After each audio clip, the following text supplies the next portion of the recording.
బ్రహ్మాండంగా ఆలోచన చేయాలి. యువకులకు నేను ఒక మాట చెప్తా ఉన్నా. జగిత్యాల ప్రాంతంలో కూడా లంబాడా బిడ్డలున్నారు. నేను కూడా లంబాడా తండాలు తిరిగిన. ఇవాళ నిన్న హైకోర్టులో జడ్జి గారు చెప్పినారు, ఆనాడు బీఆర్ఎస్ ప్రభుత్వంలో మేము గిరిజన బిడ్డలకు రిజర్వేషన్ పెంచాలని 10% రిజర్వేషన్ ఇచ్చినాం. ఇవాళ హైకోర్టులో కేసు పడ్డది.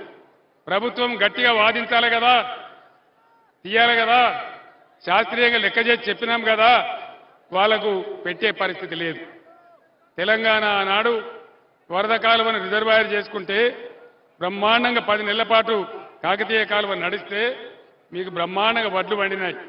3 కోట్ల టన్నుల వడ్లు వండించినాం. కొనుమంటే మోడీ కొనలేదు. అందరం పోయి ఢిల్లీలో ధర్నా చేసినాం. ఆ మోడీ అంటాడు, మీరు మీ తెలంగాణ ప్రజలకు యాసంగి వడ్లు కొద్దిగా నూకలైతే అంటే మీ తెలంగాణలో నూకలు తినండి అంటాడు. నూకలు తినమన్నటువంటి నూకరాజు ఈ ప్రధానమంత్రి మోడీ. మరి ఇప్పుడు మళ్ళా ఓటేయన్న మనము దేనికోసం వేయాలా? దయచేసి ఆలోచన చేయాలి. ఈ రాష్ట్రం మీది, భవిష్యత్తు మీది. మీరు యువకులు ఆలోచించి ఓటు వేయాలి తప్ప ఆగమాగం ఓటేయద్దని చెప్తా ఉన్నా. ఈ బిల్డింగ్ మీద నాకంతా యువ సోదరులు కనపడతా ఉన్నారు. యువ సోదరులారా, ఈ తెలంగాణ మీది, భవిష్యత్తు మీది. కాబట్టి మీ అందరిని నేను ప్రార్థిస్తా ఉన్నా, గుడ్డిగా ఓటేయడం కాదు, ఎవరు గెలిస్తే మంచిదని ఆలోచన చేయాలి. ఇవాళ నరేంద్ర మోడీ చివరికి ఏం చేస్తున్నాడు?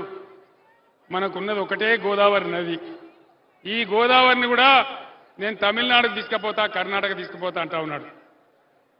బీజేపీ ఎంపీలు గెలిస్తే మోడీ ముందర మాట్లాడతారా? చేతులు కట్టుకొని నిలబడతారు తప్ప.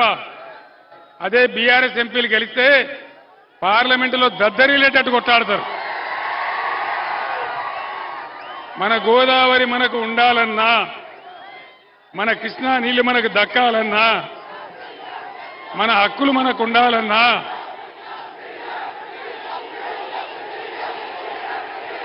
ఎందుక నేను చెప్పేది వాళ్ళకి అర్థం కావద్దా ప్రజలకు?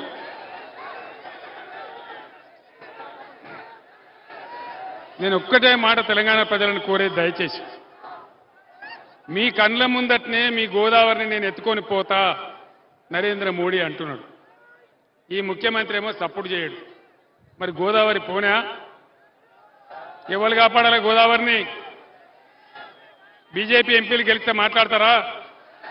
కాంగ్రెస్ వాడు మాట్లాడతాడా? మూతి ముడుచుకుంటారు, చేతులు ముడుచుకుంటారు తప్ప మాట్లాడరు. ఇద్దరు ఎంపీలతోనే పోయి నేను ఢిల్లీకి పోయి తెలంగాణ తెచ్చిన. ఇవాళ మన గోదావరి నీళ్లు మనకు దక్కాలన్నా, మన కృష్ణ నీళ్లు మనకు దక్కాలన్నా, మన నిధులు మనకు రావాలన్నా, మనకు న్యాయం జరగాలన్నా ఖచ్చితంగా బీఆర్ఎస్ ఎంపీలే ఉండాలి. బీఆర్ఎస్ బిడ్డలైతేనే పేగుల దగ్గర దాకా కొట్లాడతారు తప్ప వేరే ఎవడు కూడా కొట్లాడడు.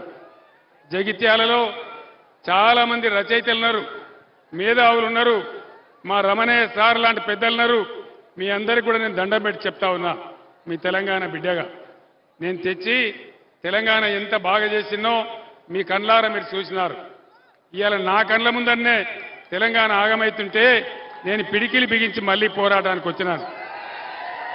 జగిత్యాలలో ఉండే రచయితలు, మేధావులు, విద్యావంతులు అందరితో నేను కోరుతా ఉన్నా, చేతుల కృష్ణా గోదావరి నీళ్లు పొడగొట్టుకోవద్దు, మన తెలంగాణ హక్కులు పొడగొట్టుకోవద్దు, మన నిధులు మనం తెచ్చుకోవాలి, అందరం కలిసి ముందుకు పోవాలి. जगित्याला हल्के में रहने वाले सारे मुसलमान बुजुर्गों को, भाइयों को, बहनों को मैं सलाम करता हूं। आप तमाम लोगों से मैं अदबन गुजारिश करता हूं, सोचिए, दानिशमंदी से सोचिए, आज देश का हालत क्या है, क्या हो रहा है इस देश में, क्या ऐसा ही चलना चाहिए? हिंदू, मुसलमान, क्रिश्चियन सभी मिलकर भाईचारे से जीना चाहिए, वो हमारा देश का उसूल है। ये देश किसी का नहीं है, ये देश सभी का है, देश में रहने वालों का है। बीआरएस पार्टी एक सेक्युलर पार्टी है। जब मैं जद्दोजहद चला रहा था तेलंगाना का, उन दिनों मैं कहा अल्लाह के घर में देर है लेकिन अंधेर नहीं, अल्लाह का करम हुआ, हमारे को तेलंगाना हासिल हुआ। और तेलंगाना में कैसा कैसा काम किए, सभी को कैसा साथ लेके चले।